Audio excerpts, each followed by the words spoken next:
هذا القرآن يوحدنا لطريق الخير يوجهنا. الله تعالى أنزله ورسول الله معلمنا. मज़ीद वीडियोस देखने के लिए हमारे चैनल को सब्सक्राइब कीजिए और बेल आइकन को क्लिक कीजिए। أعوذ بالله من الشيطان الرجيم.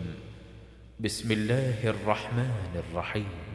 الحمد لله رب العالمين الرحمن الرحيم مالك يوم الدين إياك نعبد وإياك نستعين اهدنا الصراط المستقيم صراط الذين أنعمت عليهم غير المغضوب